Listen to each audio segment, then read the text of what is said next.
Welcome. Sangeeta Balsing या माझ्या YouTube चॅनलवर तुम्हा सर्वांचे हार्दिक स्वागत. आपण वेगवेगळ्या विषयांच्या प्रश्नपत्रिका पाहत आहोत. त्यातली ही प्रश्नपत्रिका आहे जिओग्राफी म्हणजे भूगोलची प्रश्नपत्रिका आहे ही. आणि ही प्रश्नपत्रिका आहे शनिवार दिनांक 26 मार्च 2022 रोजी झालेला बोर्ड परीक्षेचा हा पेपर आहे. तेव्हा ही परीक्षा झालेली होती. ती प्रश्नपत्रिका मी तुम्हाला दिलेली आहे, पण उत्तरपत्रिका तयार करायची राहिली होती. त्यातही एक व्हिडिओ लेक्चर झालेला आहे. भाग क्रमांक 1 प्रश्न क्रमांक 1 ते 3 सोडवलेले आहेत. हे व्हिडिओ तुम्हाला पाहायचा असेल तर या चॅनलची प्लेलिस्ट पहा आणि त्यामध्ये हा व्हिडिओ तुम्हाला मिळेल. आता आज आपण व्हिडिओ करणार आहोत प्रश्न क्रमांक 4 ते 7 हे प्रश्न त्यात घेतले. त्याला भाग क्रमांक 2 म्हटले. चला तर पाहूया. भूगोल इयत्ता 12वीची प्रश्नपत्रिका आहे ही. उत्तरं कशी लिहायची ते पाहूया. सूचना लक्षात घ्यायच्या. सर्व प्रश्न सोडविणे आवश्यक आहे. प्रश्नांची उत्तरे लिहिताना आवश्यक ते योग्य आकृत्या किंवा आलेख काढावे. आलेख तुम्हाला दिला जातो उत्तरपत्रिकेच्या सोबत. रंगीत पेन्सिलचा वापर करण्यास परवानगी आहे. नकाशा स्टेन्सिलचा वापर योग्य ते करावा. उजवीकडील अंक पूर्ण गुण दर्शवतात आणि नकाशा पुरवणी मूळ उत्तरपत्रिकेस जोडावी. सूचना महत्त्वाच्या असतात, लक्षात घ्यायच्या आणि मग उत्तरपत्रिका सोडवायची आहे. चला तर पाहूया. इयत्ता 12वी भूगोल बोर्ड परीक्षेची ही प्रश्नपत्रिका आहे. त्याची उत्तरे आपण पाहूया. प्रश्न क्रमांक 4, 5, 6 आणि 7 ह्या प्रश्नांची उत्तरे कशी लिहायची ते पाहूया. प्रश्न क्रमांक 4 आहे. तुम्हास दिलेल्या जगाच्या नकाशामध्ये पुढील बाबी योग्य चिन्हांच्या सहाय्याने दाखवा आणि सूची तयार करा. कोणतेही 6 सोडवायचे आहेत. आता इथे 8 दिलेले आहेत, तुम्ही 6 सोडवा. पण प्रश्नपत्रिकेमध्ये सर्व प्रश्नांची उत्तर लिहिली तर अतिशय चांगलं. म्हणजे तुम्ही 8ही सोडवा. जरी तुम्हाला सांगितलेलं आहे की 6 सोडवा, पण तुम्ही 8ही सोडवा आणि त्याला 6 गुण आहेत पहा 6 प्रश्नांच्या साठी. हे लक्षात घ्या. आणि हे नकाशा तुम्हाला दिलेलं जाईल. याच्याबरोबर नकाशा तुम्हाला दिला जातो. उत्तरपत्रिकेबरोबर नकाशे दिलेलं जाईल. योग्य पद्धतीने पेन्सिलने तिथे आकृत्या काढा. आकृत्या म्हणजे फक्त दाखवायचे, दर्शवायचं आहे तिथे नकाशामध्ये ठिकाणं. कोणकोणती ठिकाणं दर्शवायची तर ती पाहूया. 1 ऑस्ट्रेलियातील जास्त लोकसंख्येचा प्रदेश. 2 तांबडा समुद्र आणि भूमध्य समुद्र यांना जोडणारा कालवा, तो सुएझ कालवा दाखवायचा. हा सुएझ कालवा. नंतर 3 हिंदुस्तान लिव्हर निगम यांचे मुख्य कार्यालय ते आहे मुंबईला, ते पण दाखवायचं भारतातलं. 4 मुंबई बंदर हे भारतातलं. 5 जगातील सर्वात जास्त आयुर्मान असणारा देश हा स्वीडनमध्ये सगळ्यात जास्त आयुर्मान आहे ते देश दाखवायचा. नंतर 6 दक्षिण अमेरिकेतील पर्वतीय प्रदेश दाखवायचा. 7 जगातील सर्वात मोठं वाळवंट ते आहे सहारा वाळवंट दाखवायचं. आणि 8 रूर औद्योगिक प्रदेश. आता आपण नकाशामध्ये पाहूया. तुम्हाला नकाशा दिलेला असेल त्यामध्ये हे स्थान दाखवायचं. आता पहिलं क्रमांक काय दाखवायचं आहे तर ऑस्ट्रेलियातील जास्त लोकसंख्येचा प्रदेश हा आहे. ऑस्ट्रेलिया हा देश आहे, तिथे हा जास्त लोकसंख्येचा प्रदेश. हा झाला 1 नंबरचा. नंतर दुसरं विचारले तांबडा समुद्र आणि भूमध्य समुद्र यांना जोडणारा कालवा, तो सुएझ कालवा इथे आहे, तो 2 नंबर. 3 नंबरचं विचारलं हिंदुस्तान लिव्हर निगमचं जे कार्यालय आहे ते कुठे, ते आहे मुंबईमध्ये. आता हा जो आहे नकाशा हा आहे भारताचा, मग इथे मुंबई हे आहे, मुंबई दाखवले आपण तिथे. यानंतर क्रमांक 4चं विचारलेलं आहे. 4चं विचारले मुंबई बंदर, ते तिथेच आहे. आता त्याच्यावरच स्लाईडवर दाखवते मी. 3च्या तिथे 4 मुंबई बंदर पण भारतामध्ये इकडं पश्चिमेच्या बाजूला दाखवायचं. नंतर 5वं विचारले जगातील सर्वात जास्त आयुर्मान असणारा देश आहे स्वीडन, तो इथे वरती आहे 5 नंबरला. 6 नंबरला विचारले दक्षिण अमेरिकेतील पर्वतीय प्रदेश हा आहे. आता पहा हे अमेरिका, हा उत्तर अमेरिका आहे, दक्षिण अमेरिका हा आहे पर्वतीय प्रदेश उत्तर अमेरिकेमधला. हे लक्षात ठेवायचं. नंतर 7वं जगातील सर्वात मोठे वाळवंट ते सहारा वाळवंट हे आहे आफ्रिकेमध्ये. आणि शेवटचं आहे रूर औद्योगिक प्रदेश, तो आहे इथे. अशा प्रकारे हे ठिकाणं तुम्ही दाखवायचे आहेत. आता पहा ब प्रश्न आहे. दिलेल्या नकाशाचे वाचन करून त्यावर आधारित प्रश्नांची उत्तरं लिहायची. नकाशा वाचन करायचं आणि प्रश्नांची उत्तरं लिहायची. आता इथे अस्पष्ट दिसतंय, पुस्तकात तुम्हाला व्यवस्थित दिसतील. हे औद्योगिक प्रदेशाचा नकाशा आहे, त्यावरून उत्तरं लिहायची. प्रश्न विचारले पहिला कोणत्या गोलार्धात सर्वाधिक औद्योगिक प्रदेश आहे? त्याचं उत्तर आहे उत्तर गोलार्ध. दुसरा प्रश्न, ऑस्ट्रेलियाच्या पूर्वेला असणाऱ्या औद्योगिक प्रदेशाचे नाव लिहा. त्याचं उत्तर आहे सिडनी. 3. आशिया खंडातील कोणत्याही 2 औद्योगिक प्रदेशांची नावे लिहा. चीन, रशिया, भारत. तिथला प्रदेश आहे भारतामधलं नागपूरचं पठार, रशियाचं सायबेरियामधलं. असे 1-2-3 नावं लिहा. 4. व्हेनेझुएला औद्योगिक प्रदेश कोणत्या खंडामध्ये आहे? तर तो दक्षिण अमेरिका. नंतर न्यू इंग्लंड औद्योगिक क्षेत्र कोणत्या खंडात आहे? ते आहे उत्तर अमेरिका. प्रश्न क्रमांक 5 सुरू होतोय. आता टिपा लिहायच्या आहेत. खालीलपैकी टिपा लिहा. कोणत्याही 3. 5 दिल्या 3च लिहायच्या आणि 12 गुण आहेत म्हणजे 4 गुणांच्यासाठी 1 टिपा. 1. नागरी वस्तीच्या समस्या. 2. सखोल उदरनिर्वाह शेती. 3. संदेश वहनातील कृत्रिम उपग्रहांचे महत्त्व. 4. लोकसंख्येची व्यावसायिक संरचना. आणि 5. उद्योगाच्या विकासातील वाहतुकीची भूमिका. आता आपण याच्या टिपा पाहूया. क्रमांक 1. नागरी वस्तीच्या समस्या. उत्तर, नागरी वस्त्यांची स्वतःची काही महत्त्वपूर्ण वैशिष्ट्ये आहेत. येथे प्रामुख्याने द्वितीयक व तृतीयक उद्योग आणि सेवा क्षेत्रांचा विकास होतो. रोजगाराच्या संधी उपलब्ध होतात. पायाभूत सेवा सुविधा उपलब्ध असतात. त्यामुळे साहजिकच नागरी क्षेत्राचे आकर्षण असते. त्यामुळे एकंदरीतच नागरी वस्ती सतत वाढत असते. मात्र त्यामुळेच नागरी वस्त्यांच्या काही स्वतःच्या समस्या निर्माण होतात. लोकसंख्येची वाढ ही नागरी वस्त्यांची एक प्रमुख समस्या आहे. नागरी वस्ती सतत वाढत असल्यामुळे लोकसंख्येच्या आधारे त्यांचे संक्रमण होत असते. छोट्या शहराचे मोठ्या नगरात, नगराचे महानगरात आणि महानगराचे अतिविशाल नगरात किंवा नगरसमूहात रूपांतर होते. अशा फार मोठ्या नागरी वस्तीचे व्यवस्थापन आणि प्रशासन करणे जिकिरीचे ठरते. याचा परिणाम म्हणून नागरी वस्त्या बाह्य क्षेत्रात वाढत जातात. त्यातून उपनगरांची निर्मिती होते. या सगळ्याचा परिणाम म्हणून पाणी पुरवठा, वाहतूक, सांडपाणी विल्हेवाट, शिक्षणाच्या सोयी, वैद्यकीय सोयी अशा नागरी सुविधांवर प्रचंड ताण पडतो. वाढत्या लोकसंख्येमुळे झोपडपट्ट्यांची अनियंत्रित वाढ होते. वाहतूक कोंडी, हवा आणि ध्वनी प्रदूषण, कारखान्यातून होणारे प्रदूषण, दूषित पाण्याची समस्या अशा विविध समस्यांमध्ये दिवसेंदिवस भरच पडत जाते. काही वेळेस नागरी क्षेत्राच्या सीमावर्ती प्रदेशात, विशेषतः संक्रमण क्षेत्रात नागरी ग्रामीण भूमी उपयोजनातही थोडे संघर्ष बघायला मिळतात. सीमावर्ती प्रदेशातील ग्रामीण भागातील लोकांना शहरांचे आकर्षण असते. मात्र त्याच वेळेस त्यांना आपली ग्रामीण ओळख टिकवायची असते. या संक्रमणामुळे काही वेळेस स्थानिक प्रशासनात संघर्ष निर्माण होतात. ग्रामीण क्षेत्रातील ग्रामपंचायत आणि नागरी क्षेत्रातील नगरपालिका किंवा महानगरपालिका यांच्या अधिकार क्षेत्रात असे संघर्ष दिसून येतात. थोडक्यात, नागरी वस्त्यांचे स्थान, त्यांची भविष्यकालीन वाढ, तेथील सेवा सुविधा आणि त्यांचा प्रत्यक्ष अप्रत्यक्षरित्या होणारा ग्रामीण क्षेत्रावरील प्रभाव यातून नागरी वस्तींच्या स्वतंत्र समस्या निर्माण होतात. दुसरा प्रश्न आहे टिपा.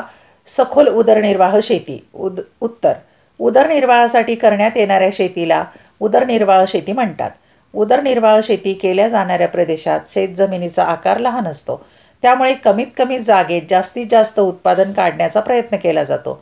ही शेती प्रामुख्याने उदरनिर्वाहासाठी केली जात असल्यामुळे साहजिकच तेथे अन्नधान्याच्या उत्पादनास प्राधान्य दिले जाते. लोकसंख्येचा दबाव जास्त आणि शेतजमिनीचा आकार लहान यामुळे मानवी श्रम आणि प्राण्यांचा जास्त वापर केला जातो. त्या तुलनेत यांत्रिकीकरण या शेतीत अतिशय अभावाने आढळते. उष्णकटिबंधीय प्रदेशात, प्रामुख्याने मान्सून हवामान क्षेत्रात, आग्नेय आशियात जास्त लोकसंख्या असणाऱ्या देशात सखोल उदरनिर्वाह शेती प्रामुख्याने केंद्रित झाली आहे. भारत, जपान, कोरिया, श्रीलंका इत्यादी विविध देशात सखोल निर्वाह शेती आढळते. शेती प्रामुख्याने पारंपरिक पद्धतीने केली जाते. तांदूळ हे सखोल उदरनिर्वाह शेतीमधील प्रमुख पीक आहे. तिसरा प्रश्न. संदेशवहनातील कृत्रिम उपग्रहांचे महत्त्व.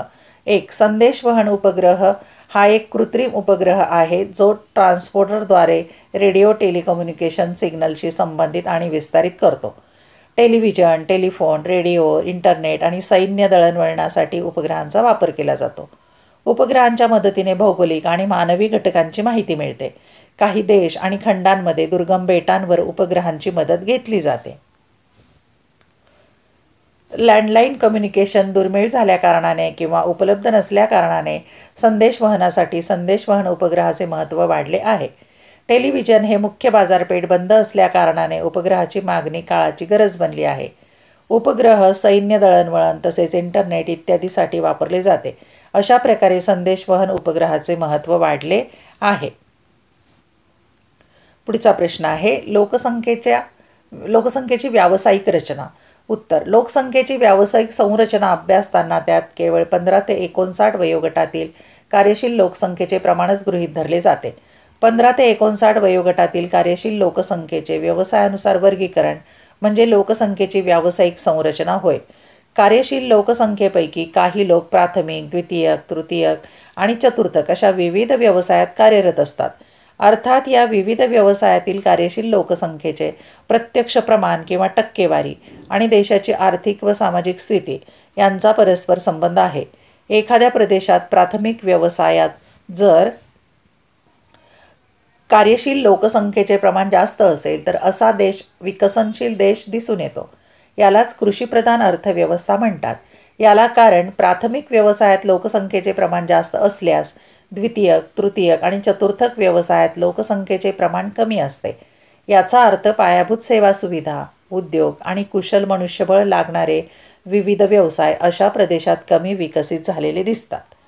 मात्र जशी लोकसंख्येची कार्यकुशलता वाढते तसे प्राथमिक व्यवसायातील लोकसंख्येचे प्रमाण कमी होत जाते आणि द्वितीयक, तृतीयक आणि चतुर्थक व्यवसायातील लोकसंख्येचे प्रमाण वाढते.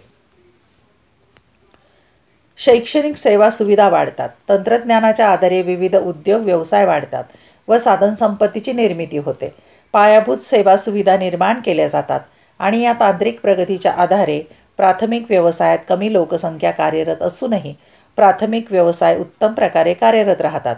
याला उद्योगप्रधान अर्थव्यवस्था असेही म्हणतात. अर्थात हे उद्योग आर्थिकदृष्ट्या विकसित असतात.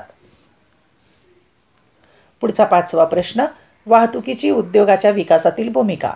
उत्तर: कच्चा माल उद्योगधंद्याच्या ठिकाणी आणण्यासाठी व तयार झालेला पक्का माल बाजारपेठेत पाठवण्यासाठी वाहतूक आवश्यक असते. वाहतुकीच्या खर्चाचा उद्योगधंद्याच्या स्थानिकीकरणावर व विकासावर परिणाम होतो. रस्ते, लोहमार्ग, जलमार्ग, हवाई मार्ग हे वाहतुकीचे मार्ग आहेत. या सर्व मार्गात जलमार्गाने होणारी वाहतूक कमी खर्चाची असते. त्यामुळेच धातू, खनिजे, कोळसा, कच्चे खनिज, तेल यांची वाहतूक प्रामुख्याने जलमार्गाद्वारे केली जाते.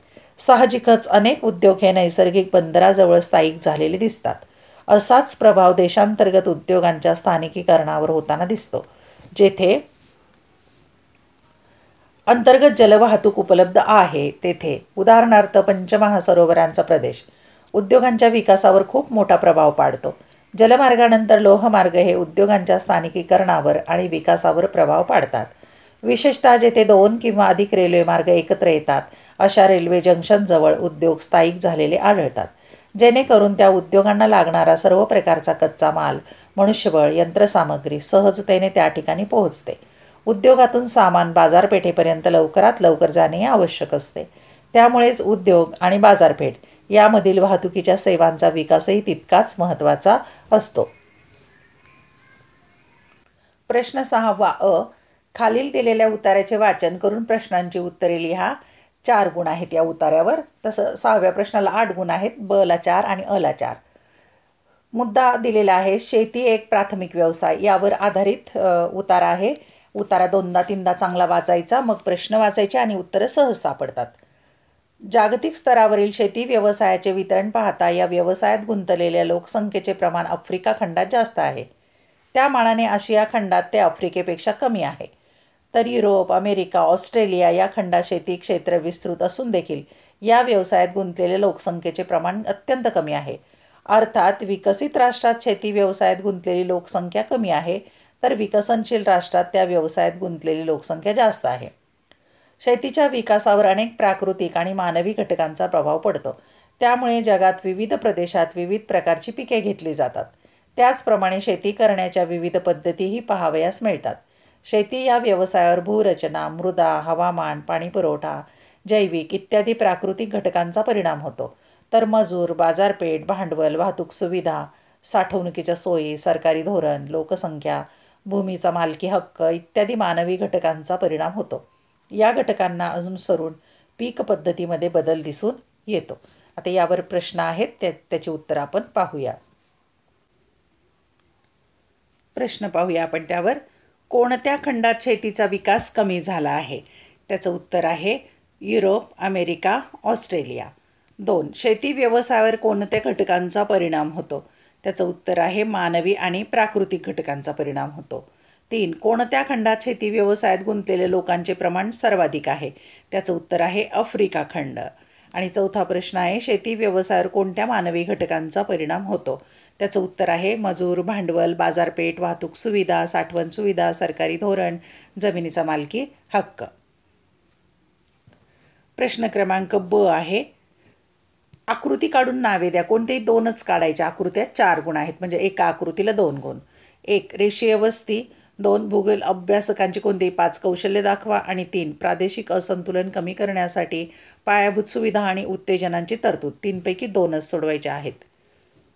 त्यातली पहिली आकृती आहे रेषीय वस्तीची आकृती काढायची. ही नदी आणि नदीच्या काठाने तयार झालेली वस्ती अशी आकृती काढायची. ही झाली रेषीय वस्ती. दुसरं आहे भूगोल अभ्यासकाची कौशल्य लिहायची. भूगोल अभ्यासकाची कौशल्य. आता तुम्हाला सगळी कौशल्ये त्यातली जी योग्य आहेत ते लिहा. जेवढी विचारली तेवढीच लिहायची. विधांचे संकलन व सर्वेक्षण, छायाचित्रे व उपग्रह, प्रतिमा इत्यादीद्वारे माहितीचे संकलन, विधांचे सुसंघटन, आलेख व नकाशांद्वारे विधाचे सादरीकरण, सांख्यिकीय पद्धतीद्वारे विधाचे विश्लेषण, अहवाल लेखन आणि निष्कर्ष, सादरीकरण, भूसर्वेक्षण, आधुनिक तंत्रज्ञान व उपकरणांच्या सहाय्याने. नंतर विधा म्हणजे सांख्यिकीय माहिती विवेचन, नकाशा काढणे, निरीक्षण. ही भूगोल अभ्यासकाची कौशल्य आहेत. स्क्रीनशॉट काढून घ्या किंवा पुस्तकातही दिलेला आहे. नंतरचा प्रश्न आहे प्रादेशिक असंतुलन कमी करण्यासाठी पायाभूत सुविधा आणि उत्तेजनांची तरतूद. त्याचं उत्तर लिहायचं. 1. धोरण पुनर्विचार व त्यानुसार सुधारणा. 2. विशेष निधी. 3. कौशल्य विकास. 4. शासन. आणि 5. पायाभूत प्रकल्पांना समर्थन करणे. प्रश्न क्रमांक 7 शेवटचा प्रश्न आहे दीर्घोत्तरी. सविस्तर उत्तरे कोणताही 1. 2 पैकी एकच सोडवायचा आणि 8 गुण आहेत. मोठा प्रश्न आहे. 1. लोकसंख्येच्या वितरणावर परिणाम करणारे प्राकृतिक घटक सुधारणा स्पष्ट करा. आणि 2. भूगोलाचे स्वरूप सविस्तर स्पष्ट करा. आपण दोन्हीही प्रश्नांची उत्तरं पाहूया. पहिला प्रश्न लोकसंख्येच्या वितरणावर परिणाम करणारे प्राकृतिक घटक कोणते? किंवा असाही प्रश्न विचारला जातो लोकसंख्या वितरणातील प्राकृतिक घटकांचा परिणाम उदाहरणे देऊन स्पष्ट करा. आपण याचं उत्तर पाहूया. उत्तर ज्या प्रदेशात मानवी वस्तीला अनुकूल परिस्थिती असते अशा प्रदेशात दाट लोकसंख्या आढळते. या उलट ज्या प्रदेशात मानवी वस्तीला फारशी अनुकूल परिस्थिती नसते अशा प्रदेशात विरळ लोकवस्ती आढळते. लोकसंख्येचे असमान वितरण कोणत्याही एका घटकामुळे होत नसते, तर ते अनेक घटकांच्या एकत्रित परिणामामुळे घडून येत असते. जगातील लोकसंख्येच्या वितरणावर परिणाम करणारे प्राकृतिक घटक पुढीलप्रमाणे आहेत. क्रमांक 1. प्राकृतिक रचना किंवा भूरूपे. सपाट प्रदेश शेतीला अत्यंत उपयुक्त ठरतो.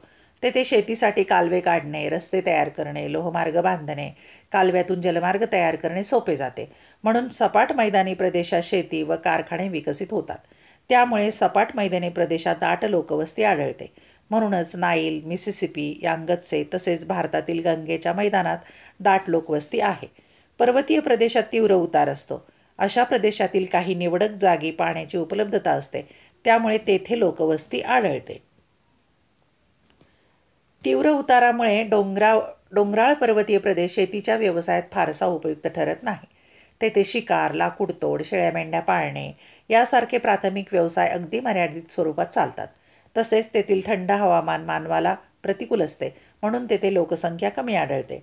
थोडक्यात प्राकृतिक रचनेचा विचार करता सपाट मैदानी प्रदेशात लोकसंख्या जास्त, तर तीव्र उताराच्या डोंगराळ पर्वतीय प्रदेशात लोकसंख्या कमी आढळते. 2. हवामान. हवामानाचा परिणाम विशेष करून लोकसंख्येच्या घनतेवर होतो. अतिशय प्रतिकूल हवामान असलेले अतिउष्ण, अतिथंड, अतिपावसाचे किंवा अतिकोरड्या प्रदेशात लोकसंख्या विरळ आढळते.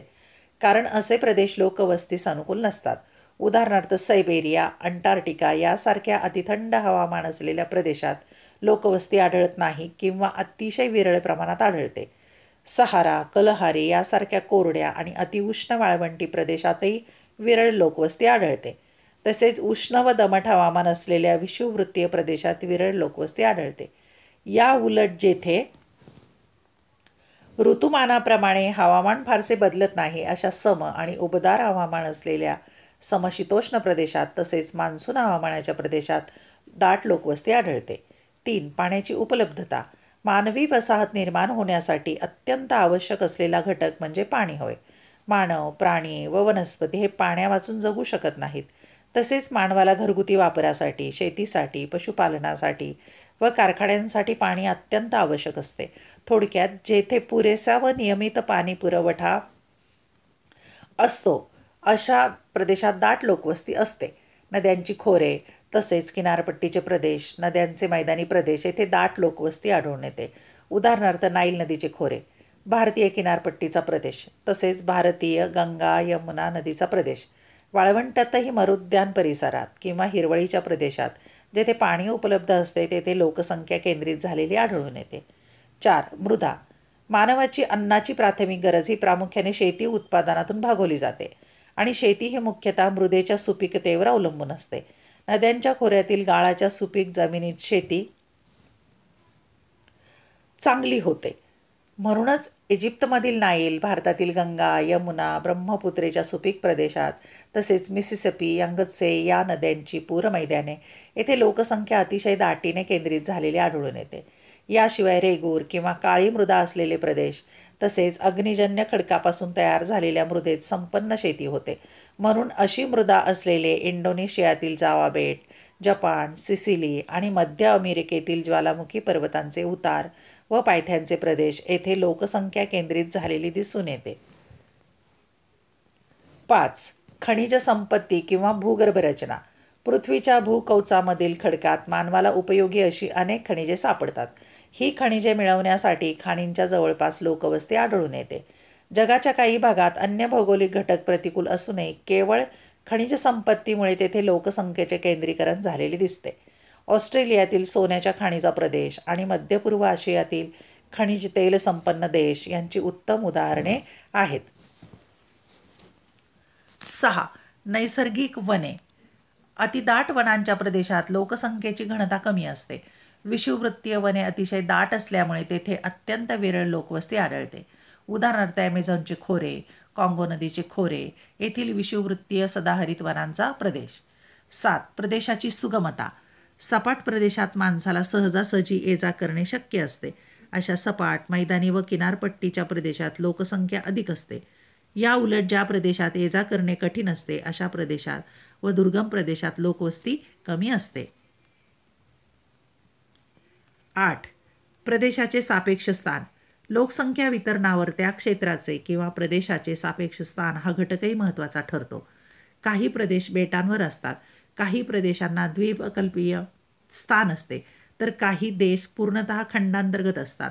याचाही परिणाम लोकसंख्येच्या वितरणावर होतो. बेटांच्या स्थानामुळे आंतरराष्ट्रीय सुगमता प्राप्त होते. साहजिकच तेथे लोकसंख्येचे केंद्रीकरण आढळते. उदाहरणार्थ इंग्लंड, जपान व काही द्वीपकल्पीय देशांनाही साधारण अशा स्वरूपाचे लाभ असल्यामुळे तेथे जास्त लोकसंख्या दिसून येते. उदाहरणार्थ भारत, दक्षिण कोरिया, बांगलादेश इत्यादी. या उलट अफगाणिस्तान, नेपाळ अशा खंडांतर्गत प्रदेशात कमी लोकसंख्या आढळते. प्रश्न 2. भूगोलाचे स्वरूप सविस्तर स्पष्ट करा. उत्तर. मानव आणि त्याचे भौगोलिक पर्यावरण यांच्या परस्पर संबंधाचा अभ्यास करणारे शास्त्र म्हणजे भूगोल होय. भूगोल हे एक प्राचीन शास्त्र असून या शास्त्रात पृथ्वीवरील घडामोडींचा अभ्यास केला जातो. भूगोल विषयाची व्याप्ती विस्तृत आणि सखोल आहे. भूगोल विषयाच्या प्राकृतिक भूगोल आणि मानवी भूगोल या 2 प्रमुख शाखा आहेत. नैसर्गिक घटकांचा आणि घडामोडींचा अभ्यास प्राकृतिक भूगोलात केला जातो. म्हणजेच पृथ्वीवरील प्राकृतिक घटकांचा अभ्यास करणारे शास्त्र म्हणजे प्राकृतिक भूगोल होय. प्राकृतिक भूगोलात प्रामुख्याने शिलावरण, जलावरण, वातावरण आणि जीवावरण यांचा अभ्यास केला जातो. शिलावरणाच्या अभ्यासात प्रामुख्याने भू म्हणजे जमिनीशी संबंधित विषयांचा अभ्यास केला जातो. जलावरणाच्या अभ्यासात पृथ्वीवरील पाणी आणि त्या संबंधित विविध घटकांचा अभ्यास केला जातो. वातावरणाच्या अभ्यासात वायू किंवा हवा आणि त्यांचे पृथ्वी सभोवतालचे आवरण या विषयांचा अभ्यास केला जातो.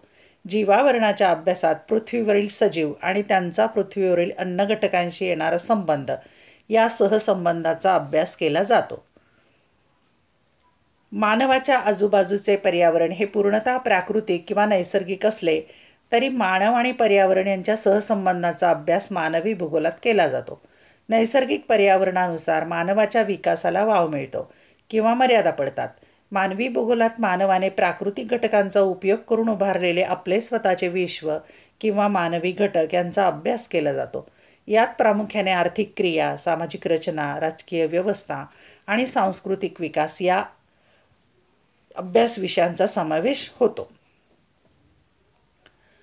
भूगोलाच्या अभ्यासात प्राकृतिक किंवा मानवी घटकांच्या वितरणाला खूप महत्त्व आहे. भौगोलिक घटकांचे वितरण का, काय, कसे, कोठे या प्रश्नांची उत्तरे भूगोलशास्त्राच्या माध्यमाने देण्याचा प्रयत्न केला जातो.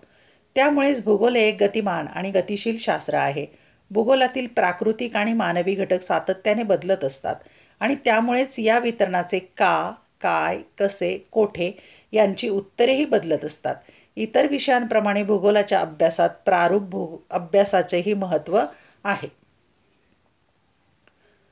भौगोलिक घटकांचे वितरण हे एका विशिष्ट रचनेतून अभ्यासणे जास्त सोपे जाते आणि त्यामुळेच भूगोलात विविध प्रारूपे, प्रतिमाने, प्रतिकृती यांचाही विचार केला जातो. वितरण आणि प्रतिरूपाप्रमाणेच भूगोल विषयात कार्यकारण संबंधाचाही विशेषत्वाने आग्रहपूर्वक अभ्यास केला जातो. त्यामुळेच भौगोलिक घटकांची कारणमीमांसा शास्त्रशुद्ध पद्धतीने केली जाते. भूगोलाच्या अभ्यासात साहजिकच माहिती मिळवणे हा सर्वात प्रमुख घटक ठरतो. ही माहिती स्थलकाल सापेक्ष असते आणि त्यामुळेच भूगोलाच्या माहितीमध्ये कालमापन प्रदेश, क्षेत्र आणि त्यातील गतिशील घटक किंवा बदल यांची शास्त्रशुद्ध नोंद करणे याला विशेष महत्त्व प्राप्त होते. त्यासाठी विविध भौगोलिक साधने, तंत्र वापरली जातात. भौगोलिक माहिती मिळवणे यासाठी सातत्यपूर्ण निरीक्षण आणि संशोधन करणे, या माहितीचे विश्लेषण करणे, विश्लेषणाच्या आधारे निश्चित ठाम निष्कर्ष काढणे, या निष्कर्षातून काही भौगोलिक सिद्धांत मांडण्याचा प्रयत्न करणे, अशा स्वरूपात भूगोलशास्त्र विकसित होत आहे आणि यापुढेही होत राहील. म्हणून भूगोलशास्त्रात विकासाचे अनेक टप्पे आहेत. सुरुवातीस भूगोलाचे स्वरूप हे प्रामुख्याने वर्णनात्मक होते. हेकेटस, टॉलेमीस, स्ट्रॅबो यांनी भूगोल विषयावर विपुल लेखन केले. हेकेटस या ग्रीक तत्त्ववेत्याने आणि स्ट्रॅबो या रोमन तत्त्ववेत्याने जगाचा नकाशा तयार करण्याचाही प्रयत्न केला. त्यांच्या प्रयत्नांमुळे आणि विपुल लेखनामुळे भूगोलतज्ज्ञांना विश्लेषण करण्याची क्षमता आणि त्यांचे महत्त्व कळले. या विश्लेषण क्षमतेतूनच भूगोल अभ्यासकांमध्ये परस्पर विरोधी दृष्टिकोनांचाही विकास झाला. कोणत्याही ज्ञानशाखेच्या विकासात अशा विविध दृष्टिकोनांचा उगम आणि पुढे त्याची अधिक चिकित्सा नेहमीच मोलाची भर घालते. या विविध दृष्टिकोनामुळे पुढे भूगोलामध्ये भौगोलिक तत्त्वज्ञानाच्या निसर्गवाद आणि संभाव्यवाद असा द्वैतवाद निर्माण झाला. यातूनच भूगोल विषयाच्या काही महत्त्वाच्या ज्ञानशाखांचा उदय आणि विकास झाला. भूगोलतज्ज्ञांनी आपल्या ज्ञानशाखांचा अभ्यास आणि संबंधित ज्ञानशाखांचा विकास करताना इतर विषयातील गोष्टी आत्मसात करून त्या स्वीकारल्या व त्यांचा उपयोग केला. भूगोल विषयाच्या खगोलशास्त्र, हवामानशास्त्र, भूरूपशास्त्र, भूगर्भशास्त्र, मृदाशास्त्र, सागरशास्त्र, कृषी भूगोल, जीवभूगोल, पर्यावरण भूगोल, मानवी भूगोल, आर्थिक भूगोल, राजकीय भूगोल, लोकसंख्या भूगोल, ऐतिहासिक भूगोल, सामाजिक भूगोल, नकाशाशास्त्र, सुदूर संदेशवहन शास्त्र, भौगोलिक परिणाम पद्धती, भौगोलिक माहिती प्रणाली इत्यादी प्रमुख ज्ञानशाखा विकसित झाल्या. भूगोलाच्या विविध ज्ञानशाखांचा व इतर विषयांशी खूप जवळचा संबंध असल्याचे दिसते.